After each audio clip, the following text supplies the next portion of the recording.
On the banks of the Ganges at Rishikesh, I have seen Swami Chidananda at his morning meditation. Rishikesh is a tiny town in Uttar Pradesh, in the foothills of the Himalayas.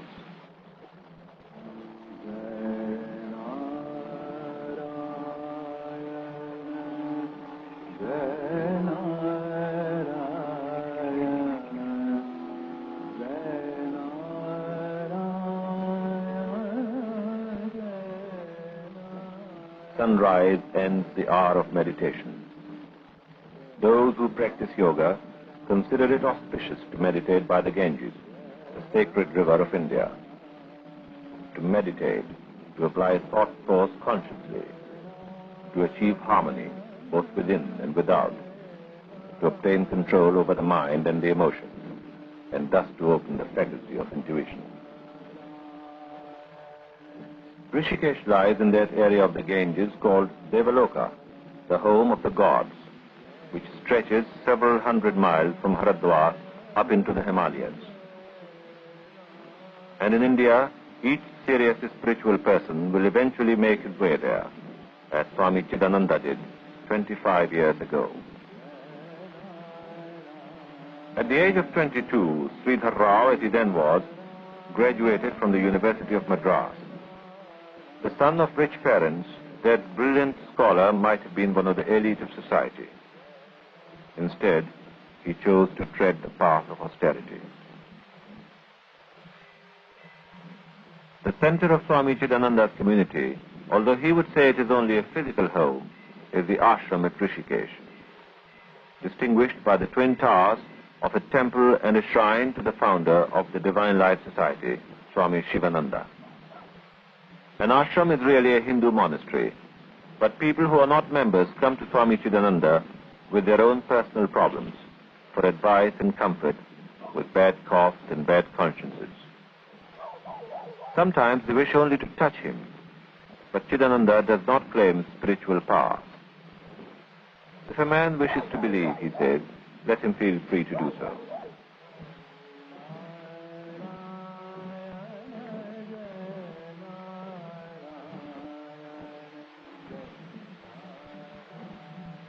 The real meaning of an ashram is a place to live, the place of one's guru, one's own spiritual teacher.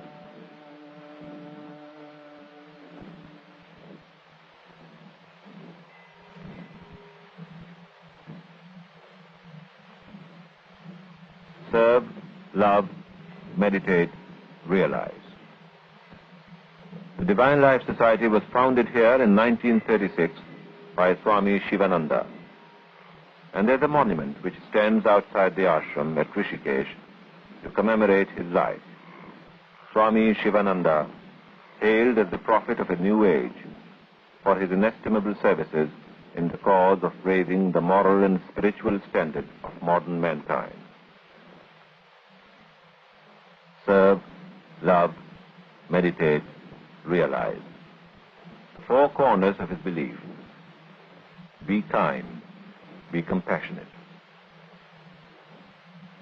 In our great culture, in the Hindu view of life, all the stages of an individual's life were meant to be progressive stages of gradual ascending spiritual unfoldment, ultimately culminating in sannyas, the whole soul dedication to God's quest alone.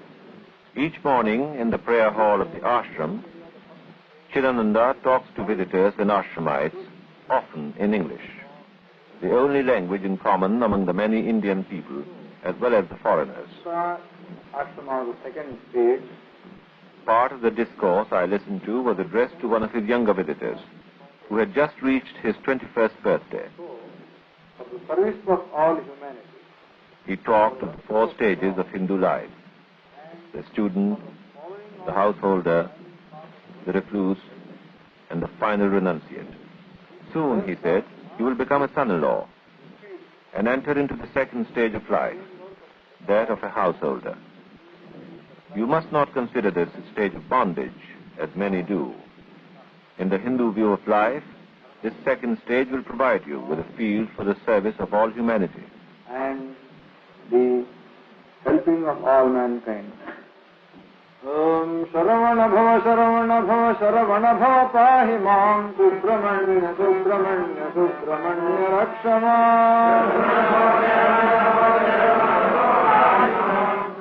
An ashram is a place to which people will come to devote their time to spiritual pursuits, each according to what he or she finds most beneficial. As in Hindu philosophy, there is no dogma, no compulsory discipline. Each person comes or goes of his own free will.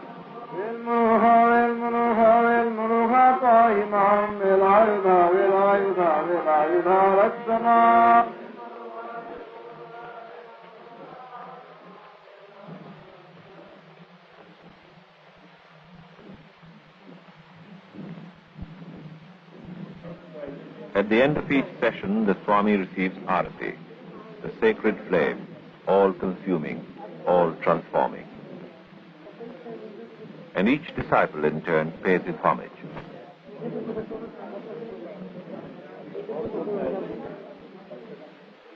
The Hindu way of greeting a Swami is to touch or kiss his feet, and Chidananda always returns this gesture. Who am I, he has said, that people should prostrate before me? Disciples and devotees, high society and the lowly, they all come.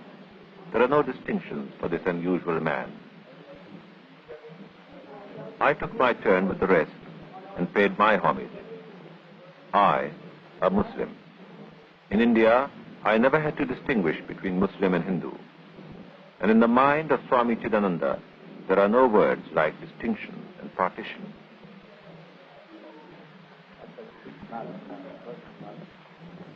The day I paid my homage to Chidananda, they were decorating the temple of the ashram for the ceremony of Shivratri, the birthday of Shiva, one of the gods of the Hindu Trinity, Brahma, Vishnu, Shiva, the creator, preserver, the destroyer, or rather the recreator.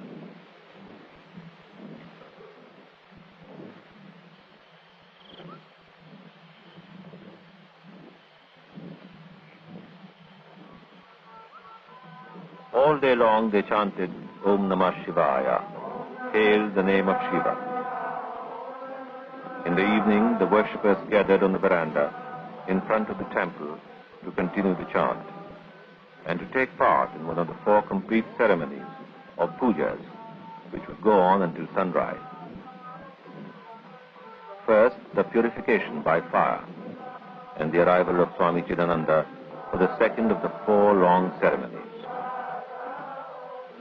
The point of a puja is that God is considered to be an honored guest who is present in the object of worship.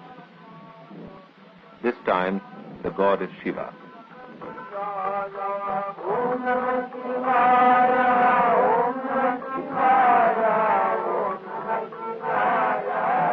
The first act is to summon the divine presence into the object of worship, the lingam, an elliptical stone shape symbolizing neither beginning nor end, but eternity. The guest is refreshed, bathed in water from the Ganges, and offered food. Milk, curds, honey, mixtures of bananas, sugar, coconut, rice. Any mixture, in fact, of tasty and costly ingredients.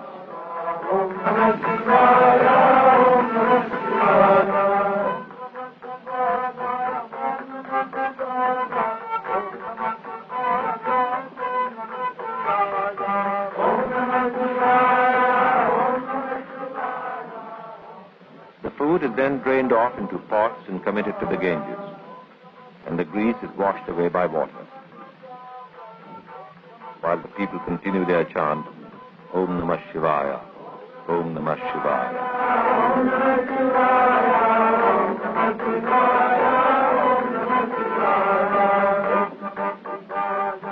The lingam is decorated with sandalwood paste and kumkum, a red powder to protect against evil, the same powder that Hindu people will smear across their foreheads